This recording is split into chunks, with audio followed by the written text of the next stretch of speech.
একদিন পর ফের দুদফা ভূকম্পন। সকালে উৎপত্তিস্থল নরসিংদীর পলাশে, সন্ধ্যায় অনুভূত হয় রাজধানীতেও। কাটছে না আতঙ্ক। সিঁড়িতে উঠতেছিলাম, ওই সেম মাথাটা ঘুরাইতেছিল পুরা। মাঝে মাঝে ভাবি এই মনে আবার ভূমিকম্প হচ্ছে। এই আতঙ্ক কিছুটা এখনো ভিতরে কাজ করে। বাংলাদেশ তার অবস্থানগতভাবে এমন একটা জায়গায় আছে যে আমরা ভূমিকম্প ঝুঁকির মধ্যে আছি। বিল্ডিং কোড না মেনে ইচ্ছেমতো ভবন নির্মাণ, বড় ভূমিকম্পে বেশিরভাগই ধসে পড়ার শঙ্কা। চিহ্নিত করে কঠোর ব্যবস্থার ঘোষণা রাজুকের। নিকট ভবিষ্যতে আরো বড় মাত্রার ভূমিকম্প আমাদের আঘাত হানার এই বার্তা আজকে বহন করছে। যে ভবনগুলো বানানো হচ্ছে তার স্ট্রাকচারাল স্ট্রেংথ ঠিক আছে কিনা, তার নির্মাণ কোয়ালিটি ঠিক আছে কিনা, এগুলো কোনোটাই কিন্তু সেই অর্থে নজরদারির মধ্যে নাই। এই বাড়ি কিন্তু প্ল্যান দেখাইতে পারেনি, বলছে ব্যাংকে আছে। তারা 7 দিনের সময় নিচ্ছে। আমরা একটা টেকনিক্যাল টিম করতেছি, অতি দ্রুত এটা ব্যবস্থা। দেখছিলেন প্রধান শিরোনাম। সন্ধ্যার সময় সঙ্গে আছে আমি আলিশা ইসলাম। এবার অন্যান্য শীর্ষ সংবাদ। একই দিনে জাতীয় নির্বাচন ও গণভোট আয়োজনে ইসিকে অন্তর্বর্তী সরকারের চিঠি। চ্যালেঞ্জ দেখছে ইসি। গণভোট আইন পাশের পর প্রস্তুতি শুরুর চিন্তা সিইসির। একই দিনে গণভোটে নির্বাচনী জেনোসাইডের শঙ্কা জামায়াতের। মুখে ভোটের কথা বললেও বাধা দেওয়ার অপচেষ্টা দেখছে বিএনপি। ধর্মের নামে ফায়দা হাসিল না করার আহ্বান। প্রধান উপদেষ্টার সঙ্গে ভুটানের প্রধানমন্ত্রীর বৈঠক। স্বাস্থ্য ও ইন্টারনেট সহযোগিতা বিষয়ক 2টি সমঝোতা স্মারক সই। পররাষ্ট্র ও বাণিজ্য উপদেষ্টার সঙ্গে আলোচনা। 50টি পিস্তলের ব্যাপারে বিমান কনফার্ম করছে, তারা স্বীকার করছে যে মাল চুরি হয়েছে। 16টা পিস্তল গতকালকে পুলিশ সিজার লিস্ট করেছে। শাহজালাল বিমানবন্দরে তেলেসমাতি। চুরির 20 দিন পর ভাঙা বলতেই ফিরল কিছু অস্ত্র। ব্যাখ্যা নেই কর্তৃপক্ষের। আগুনের প্রতিবেদন দিতে পারেনি তদন্ত কমিটি।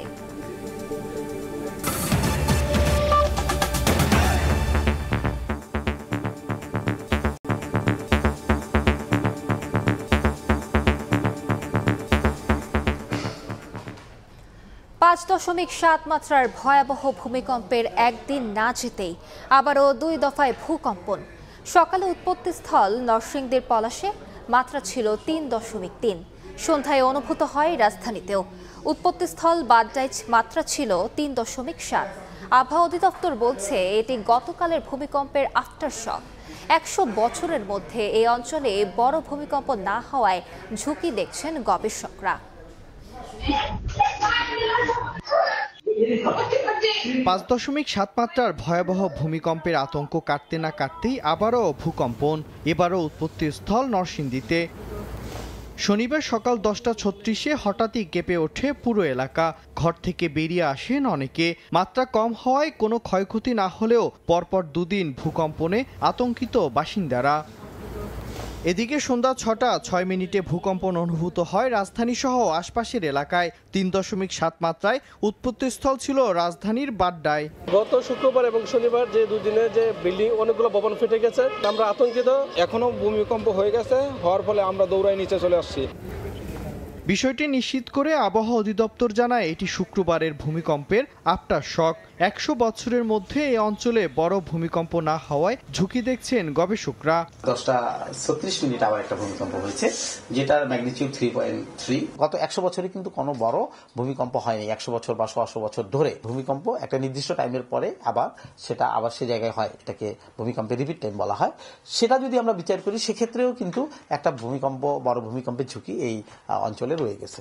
এর আগে শুক্রবার সকাল 10:38-এ নরসিংদীর মাধবতীতে 5.7 মাত্রার ভূমিকম্পে কেঁপে ওঠে সারা দেশ।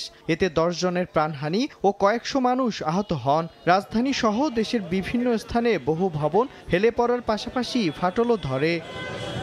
মিরন আহমেদ, সময় সংবাদ।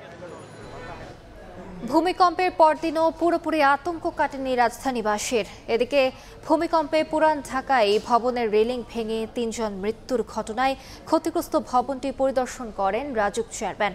এ সময় নকশা দেখাতে না পারায় ভবন মালিককে 7 দিনের সময় বেঁধে দেন তিনি। জানান, ঝুঁকিপূর্ণ ভবন দ্রুত চিহ্নিত করে কঠোর ব্যবস্থা নেওয়া হবে। শুক্রবার 5.7 মাত্রার ভূমিকম্পে এখনো আতঙ্কে রাজধানীবাসী। পুরান ঢাকার সরু অলিগলি থেকে শুরু করে নতুন ঢাকার বহুতল ভবন, বিভিন্ন জায়গা থেকেই ভবনে ফাটল দেখা দেয়া ও বিল্ডিং হেলে পড়ার খবরে আতঙ্ক যেন কাটছেই না সাধারণ মানুষের। আজকে যখন স্কুলে আসলাম, আমি যখন দাঁড়ায় ক্লাসে সিঁড়ি দিয়ে উঠতেছিলাম, ওই সেম কাজটা আমার করতেছিল, মানে মাথাটা ঘুরাইতেছিল পুরো। মাঝে মাঝে ভাবি এই মনে আবার ভূমিকম্প হচ্ছে। যখন যে খবরে পাচ্ছি যে পরেও আবার হতে পারে, তো এই আতঙ্ক কিছুটা এখনো ভিতরে কাজ করে। আতঙ্ক আর ভয় নিয়েই ভূমিকম্পে হেলে পড়া ভবনে অবস্থান করছেন বাসিন্দারা। বিল্ডিং জন্মে থেকে এরকমই, এখন মানুষ ভূমিকম্প হওয়ার পর উপরের দিকে তাকাইতেছে, উপরে ফাঁকা ছিল, আসলে কিছুই না এটা। আমরা বিল্ডিং করার সময় উপরে গিয়ে টাচ করে নিছি দুইটা বাড়ির একসাথে। ভূমিকম্পে আস্তরের যে জয়েন্টটা ছিল ওগুলার কিছু গুঁড়া পড়ছে, মানুষ একটু আতঙ্কিত হয়েছে। শনিবার সকালে পুরান ঢাকার আরমানিটোলায় ভূমিকম্পের কারণে রেলিং ভেঙে ৩ জন নিহত হওয়ায় ক্ষতিগ্রস্ত ভবনটি পরিদর্শন করেন রাজুক চেয়ারম্যান। এ সময় ভবনটির নকশা দেখাতে না পারায় 7 দিনের সময় বেঁধে দেন রাজুক চেয়ারম্যান। নির্ধারিত সময়ে কাগজপত্র না দেখাতে পারলে ক্ষতিগ্রস্ত ভবনটি সিলগালা করে দেওয়ার নির্দেশ দেন তিনি। রাজধানীতে ঝুঁকিপূর্ণ ভবন দ্রুত চিহ্নিত করে প্রয়োজনীয় ব্যবস্থা নেওয়া হবে বলেও জানান রাজুক চেয়ারম্যান। এই বাড়ি কিন্তু প্ল্যান দেখাতে পারেনি, বলছে ব্যাংকে আছে, তারা 7 দিনের সময় নিচ্ছে। অনেক বিল্ডিংয়ে দেখবেন বলে যাব যে এগুলো যদি 7 দিন বা 10 দিনের মধ্যে রেকটিফাই না করে তাহলে আমি কিন্তু এই বিল্ডিংগুলো কাজ বন্ধ করে দেবো। আমরা একটা টেকনিক্যাল টিম করতেছি, তারা এগুলো অ্যাসেসমেন্ট করবে এবং সুপারিশ করবে এবং আমরা অতি দ্রুত এটা ব্যবস্থা। ভূমিকম্পের কারণে নয়, ভবন নির্মাণে অনিয়মের বিষয় নিয়ে রাজুকের চলমান কার্যক্রম আরও গতিশীল করা হবে বলেও জানান সংস্থাটির চেয়ারম্যান। স্বপন আহমেদ, সময় সংবাদ, ঢাকা। অন্য প্রসঙ্গ, একই দিনে জাতীয় নির্বাচন ও গণভোট আয়োজনে ইসিকে চিঠি দিয়েছে অন্তর্বর্তী সরকার। সিসি জানিয়েছেন, একই দিনে নির্বাচন ও গণভোট আয়োজনে চ্যালেঞ্জিং। গণভোট আইন পাশের পর প্রস্তুতি শুরু করবে ইসি। জাতির উদ্দেশ্যে দেয়া ভাষণে জাতীয় নির্বাচন ও গণভোট একই দিনে আয়োজনে সরকারের সিদ্ধান্তের কথা জানান প্রধান উপদেষ্টা। তবে বিষয়টি নিয়ে কাজ শুরু করতে সরকারের পক্ষ থেকে নির্দেশনার অপেক্ষায় ছিল নির্বাচন কমিশন। এরই মধ্যে সরকার গণভোট করার জন্য কমিশনকে চিঠি দিয়েছে, জানিয়ে আগামী সপ্তাহের মধ্যে গণভোটের আইন করা হবে বলে জানিয়েছেন প্রধান নির্বাচন কমিশনার AAM নাসির উদ্দিন। শনিবার বিকেলে গুলশানে Asian network for free elections এর কর্মশালায় সিএসসি বলেন, আইন হয়ে গেলে গণভোটের প্রস্তুতি শুরু করবে commission. There is no option left for us. When the government enacts the law, we will have to deliver, and we are committed to deliver that referendum also as well. একই দিনে নির্বাচন ও গণভোট করার মতো পরিস্থিতির মুখোমুখি পূর্ববর্তী নির্বাচন কমিশন কখনো হয়নি, জানিয়ে প্রধান নির্বাচন কমিশনার বলেন, বিষয়টি ভীষণ চ্যালেঞ্জিং। এ সময় সুষ্ঠু, নিরপেক্ষ ও গ্রহণযোগ্য নির্বাচন করতে রাজনৈতিক দলগুলোকেও প্রতিশ্রুতিবদ্ধ থাকার আহ্বান জানান তিনি। For a free fair election we are trying to take, and hopefully by the time election is held we will be fully prepared for what we have committed. We want a transparent election, national election. We want, there are demands that we should fix CC cameras in every polling station. দেশের রাজনৈতিক বাস্তবতা খুব একটা মসৃণ নয় মন্তব্য করে নির্বাচনের পর সব পরিস্থিতি শান্ত হবে বলেও আশা প্রকাশ করেন সিএসসি। আয়েশা সিদ্দিক, সামিয়া, সময় সংবাদ, ঢাকা। একই দিনে গণভোট হলে নির্বাচনী জেনোসাইড হবে বলে মন্তব্য করেছেন জামায়াতের আমির ডাক্তার শফিকুর রহমান। অতীতের মতো ভোটে অনিয়মের চেষ্টা হলে রুখে দেওয়ার হুঁশিয়ারি দেন তিনি। এদিকে এনসিপির সদস্য সচিব আক্তার হোসেন বলেন, দিল্লিতে বসে দেশের নাশকতার অপচেষ্টা রুখে দিতে ইসলামী শক্তিকে ঐক্যবদ্ধ থাকতে হবে। ঝালকাঠি নেসারাবাদ মাদ্রাসা কমপ্লেক্স মাঠে হিজবুল্লাহ জমিয়াতুল মুসলিহিনের জাতীয় প্রতিনিধি সম্মেলনে যোগ দেন দেশবরেণ্য আলেম ওলামা সহ বিভিন্ন রাজনৈতিক দলের নেতারা। সম্মেলনে ইসলামের ইতিহাস, ঐতিহ্য, মর্যাদা নিয়ে আলোচনা হয়। উঠে আসে 15 বছরে আওয়ামী লীগের নিপীড়ন ও নির্যাতনের প্রসঙ্গ।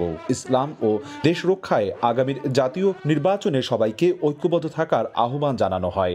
আজকে বাংলাদেশে বসে আজকে বিদেশের দাবিদারি করছে।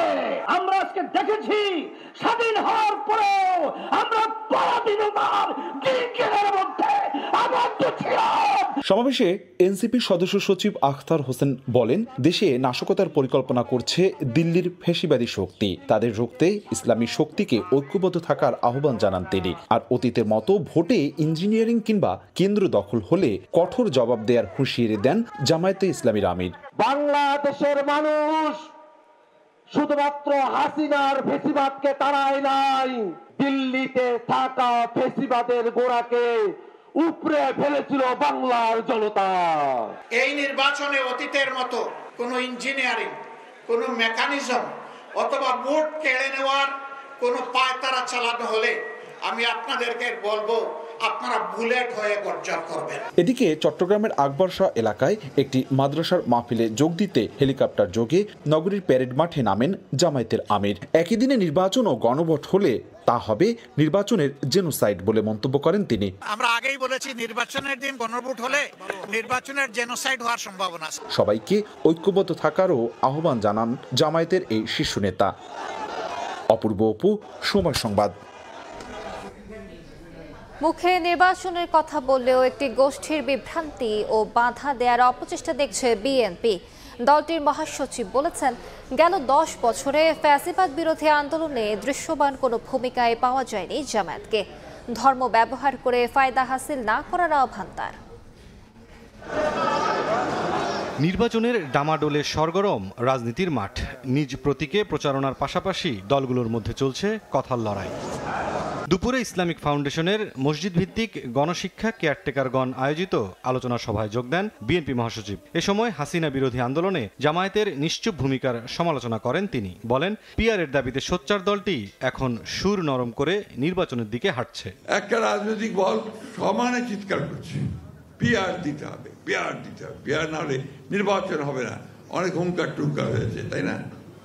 এখন আবার সুর নরম হয়ে গেছে। জাতীয় প্রেসক্লাব অডিটোরিয়ামে জিয়া পরিষদের আলোচনা সভায় যোগ দেন বিএনপির স্থায়ী কমিটির সদস্য আমির খসরু মাহমুদ চৌধুরী। বলেন, গণতন্ত্র বিরোধী একটি মহল নির্বাচন বিলম্বিত করার ষড়যন্ত্র করছে। এখনো নির্বাচনকে বিলম্বিত করার জন্য এখনো গণতন্ত্র বিরোধীরা সক্রিয় আছে। এদিকে শহীদ মিনারে মুক্তিযোদ্ধা সমাবেশে বিভ্রান্তিমূলক পরিসংখ্যান নিয়ে কথা না বলে জনদাবির সঙ্গে একাত্ম হতে জামায়াতের প্রতি আহ্বান জানান বিএনপির স্থায়ী কমিটির আরেক সদস্য সালাউদ্দিন আহমদ। বিভ্রান্তিমূলক কোনো জরিপ দিয়ে বাংলাদেশের মানুষকে বিভ্রান্ত করা ঠিক হবে না। হ্যাঁ, আন্দোলন থেকে রাতারাতি সরে আসা একটু লজ্জা শরমের ব্যাপার আছে। জাতীয় রাজনীতিতে কৌশলে জনদাবির সাথে একাত্মতা পোষণ করা অত্যন্ত জরুরি। এদিকে ফেব্রুয়ারিতে নির্বাচন নিয়ে সরকারের যে অবস্থান তা নড়চড় হবে না বলেও আশা প্রকাশ করেন বিএনপির সিনিয়র যুগ্ম মহাসচিব রুহুল কবির রিজভী। এমন কিছু উদ্যোগ নিয়ে যান যাতে কমপক্ষে বাংলাদেশের মানুষ নিরাপদ থাকে। মুরসালিন হক জুনায়েদ, সময় সংবাদ, ঢাকা। শেখ হাসিনার মৃত্যুদণ্ডের রায় কোনো প্রতিশোধ নয়, বরং নির্যাতিত জনগণের প্রতি ন্যায় বিচার বলে মন্তব্য করেছেন এনসিপির আহ্বায়ক নাহিদ ইসলাম। বিকেলে প্রেস ক্লাবে এনসিপির গণমিছিল পরবর্তী সংক্ষিপ্ত সমাবেশে তিনি বলেন, জাতীয় পার্টির মাধ্যমে আওয়ামী লীগকে পুনর্বাসনের চেষ্টা চলছে। দলটিকে নির্বাচনে আনার ষড়যন্ত্রের বিরুদ্ধে এনসিপি মাঠে থাকবে। জাতীয় পার্টি সহ 14 দল আওয়ামী ফ্যাসিবাদের সহযোগী উল্লেখ করে নাহিদ বলেন, জুলাই হত্যার বিচারের পাশাপাশি দল হিসেবেও আওয়ামী লীগ ও তাদের সহযোগীদের বিচারের আওতায় আনতে হবে।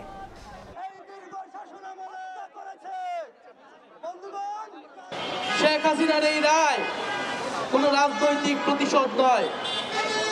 শেখ হাসিনার এই রায় বাংলাদেশের মজলুম নির্যাতিত জনগণের প্রতি ন্যায় বিচার। জাতীয় পার্টির নামে আওয়ামী লীগ পুনর্বাসনের ষড়যন্ত্র এবং পরিকল্পনা চলছে। 5ই আগস্টের পরে অন্তর্বর্তী সরকারের উদ্যোগে যে ঐক্যমত্য কমিশন প্রতিষ্ঠা হয়েছিল, সেই ঐক্যমত্য কমিশনের কোথাও জাতীয় পার্টিকে ডাকা হয় নাই। নির্বাচন কমিশনের সংলাপেও জাতীয় পার্টি এবং 14 দলকে কোথাও ডাকা হয় নাই। তাহলে কোন বেসিসে তারা নির্বাচনে অংশগ্রহণ করবে? বাংলাদেশ ভুটানের মধ্যে স্বাস্থ্য ও টেলিযোগাযোগ বিষয়ে 2টি সমঝোতা স্মারক সই হয়েছে। বিকেলে প্রধান উপদেষ্টার কার্যালয়ে সফররত ভুটানের প্রধানমন্ত্রী শেরিং তোবগে ও ডক্টর মোহাম্মদ ইউনুসের মধ্যে দ্বিপক্ষীয় বৈঠক শেষে এই সমঝোতা স্মারক সই হয়। সফরের প্রথম দিন পররাষ্ট্র ও বাণিজ্য উপদেষ্টার সঙ্গে বাণিজ্য সম্প্রসারণ ও পারস্পরিক স্বার্থ সংশ্লিষ্ট বিষয়ে আলাপ করেন শেরিং তোবগে। 2 দিনের ঢাকা সফরের প্রথম দিন ব্যস্ত সময় পার করলেন ভুটানের প্রধানমন্ত্রী শেরিং তোবগে। শনিবার বিকেল 4:30টার দিকে তেজগাঁওয়ে প্রধান উপদেষ্টার কার্যালয়ে পৌঁছালে তাকে স্বাগত জানান ডক্টর মোহাম্মদ ইউনুস। পারস্পরিক কুশল বিনিময় করেন তারা। একান্ত বৈঠকের পর দ্বিপক্ষীয় আলোচনা করেন দুই নেতা। এ সময় দুদেশের সমস্যা ও সম্ভাবনা নিয়ে আলোচনা হয়। পারস্পরিক সহায়তায় এগিয়ে যাওয়ার কথা জানান ডক্টর মোহাম্মদ ইউনুস ও শেরিং তুবগে। বৈঠক শেষে শেরিং তুবগে ও ডক্টর মোহাম্মদ ইউনুসের উপস্থিতিতে স্বাস্থ্য সহযোগিতা এবং ইন্টারনেট সংযোগ বিষয়ে দুটি সমঝোতা স্বাক্ষর করেন দুই দেশের প্রতিনিধিরা। এর আগে দুপুরে হোটেল ইন্টারকন্টিনেন্টালে পররাষ্ট্র উপদেষ্টার সঙ্গে বৈঠক করেন শেরিং তুবগে। এরপর বৈঠক হয় বাণিজ্য উপদেষ্টার সঙ্গে। আলোচনায় প্রাধান্য পায় উভয় দেশের মধ্যে বাণিজ্য ও বিনিয়োগ সম্প্রসারণ, শিক্ষা, স্বাস্থ্য, অর্থনৈতিক উন্নয়ন ও পানি ব্যবস্থাপনা সহ বহুপক্ষীয় বিষয়। বাংলাদেশের অন্তর্বর্তী সরকার প্রধানের আমন্ত্রণে শনিবার সকাল 8:15 শাহজালাল আন্তর্জাতিক বিমানবন্দরে পৌঁছালে তাকে স্বাগত জানান প্রধান উপদেষ্টা ডক্টর মোহাম্মদ ইউনুস। দেয়া হয় লাল গালিচা সংবর্ধনা ও গার্ড অব অনার। শাহজালাল বিমানবন্দরের ভিআইপি লাউঞ্জে দুই নেতার মধ্যে সংক্ষিপ্ত বৈঠক অনুষ্ঠিত হয়। বৈঠকে ভুটানের প্রধানমন্ত্রী শুক্রবারের ভূমিকম্পে নিহতদের পরিবারের প্রতি সমবেদনা জানান। বিমানবন্দরের আনুষ্ঠানিকতা শেষে জাতীয় স্মৃতিসৌধে মুক্তিযুদ্ধের বীর শহীদদের প্রতি শ্রদ্ধা নিবেদন করেন ভুটানের প্রধানমন্ত্রী। রোববার বঙ্গভবনে রাষ্ট্রপতি মোহাম্মদ শাহাবুদ্দিনের সঙ্গে একান্ত বৈঠকের কথা রয়েছে শেরিং তোকবের। সফর শেষে আগামী 24 নভেম্বর ঢাকা ছাড়বেন ভুটানের প্রধানমন্ত্রী। নাজমুস সালেহী, সময় সংবাদ, ঢাকা।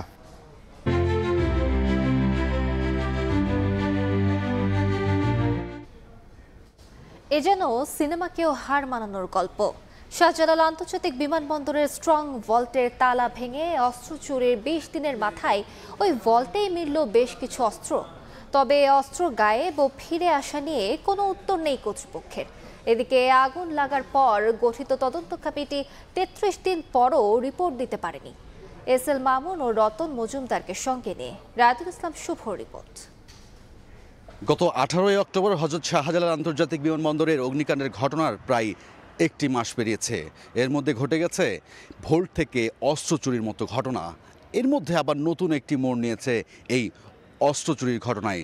সেই ভল্টেই পাওয়া গেছে এই হারানো অস্ত্রগুলি। কতটা পাওয়া গেছে, কিভাবে হারালো আর কেনই বা ফিরে আসলো, এ নিয়ে প্রশ্ন জন্ম নিয়েছে। তার অনুসন্ধান করতে মাঠে নেমেছে সময় সংবাদ। 19 নভেম্বর সন্ধ্যা, বিমানবন্দরের আমদানি কুরিয়ারের সামনে পুলিশের গাড়ি। ভেতরে কয়েকটি সংস্থার উপস্থিতিতে চলছে বস্তায় থাকা পণ্যগুলোর তালিকা তৈরির কাজ। কয়েকদিনের নজরদারির পর এদিন সময় সংবাদের ক্যামেরায় ধরা পড়ল নতুন করে স্ট্রং ভল্টের মালামালের তালিকা তৈরি করা হচ্ছে তার দৃশ্য। নতুন কোনো কিছু পাওয়া গেছে না? বিমানের যারা যেটা দেয় সেটা সিজার লিস্ট করে নিয়ে হয় এইটুকু বলতে। এটা আসলে একটা বিমান থেকে তথ্যটা আপনি নিলে ভালো হয়। কোন ইনভেন্টরি তো ওরা করছে, আমাদের দিল আর কি, না কপি এখন পর্যন্ত নাই আমাদের কাছে। এসব বিষয় নিয়ে বিমান বাংলাদেশ এয়ারলাইন্সের সঙ্গে কথা বলতে গেলে তাদের কোনো কর্মকর্তাই আমাদের সাথে কথা বলতে রাজি হননি।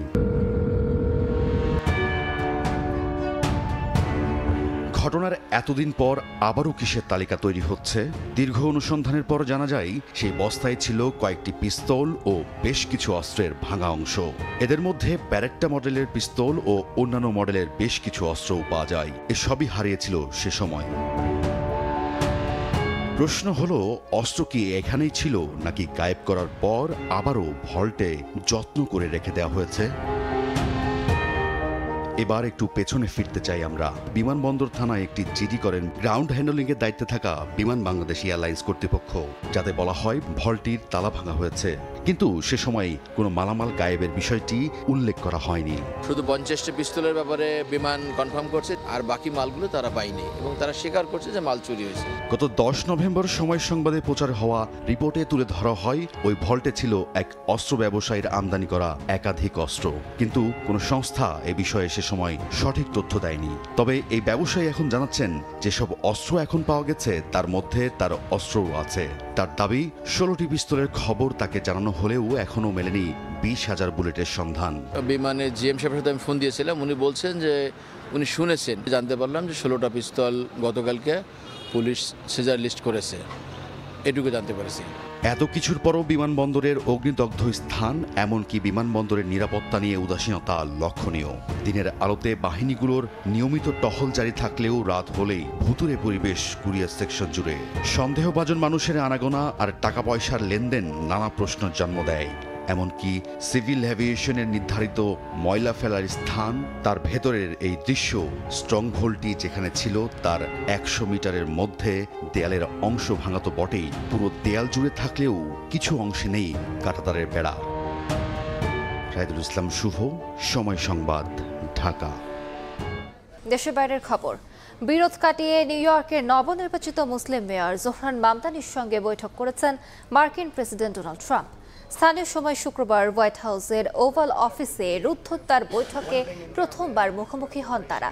পরে সাংবাদিকদের সঙ্গে কথা বলেন দুজন।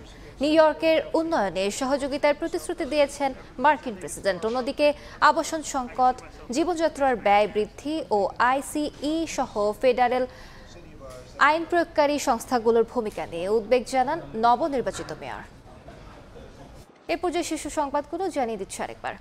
এই মনে আবার ভূমিকম্প হচ্ছে, এই আতঙ্ক কিছুটা এখনো ভিতরে কাজ করে। আমরা দৌড়াই নিচে চলে আসছি। একদিন পর 2 দফা ভূমিকম্পন, কাটছে না আতঙ্ক। রাজধানীতে বিল্ডিং কোড ছাড়া ভবনের ছড়াছড়ি চিহ্নিত করে কঠোর ব্যবস্থার ঘোষণা রাজুকের। একই দিনে গণভোট আয়োজনে সরকারের চিঠি, চ্যালেঞ্জ দেখছেন সিইসি। নির্বাচনী জেনোসাইডের শঙ্কা জামায়াতের, মুখে ভোট চাইলেও বাধা দেওয়ার অপচেষ্টা দেখছে বিএনপি। এবং ভুটানের প্রধানমন্ত্রীর সঙ্গে প্রধান উপদেষ্টার বৈঠক, স্বাস্থ্য ও ইন্টারনেট সহযোগিতা বিষয়ক 2টি সমঝোতা স্মারক সই, দ্বিপাক্ষিক বাণিজ্য সম্প্রসারণ নিয়েও আলোচনা।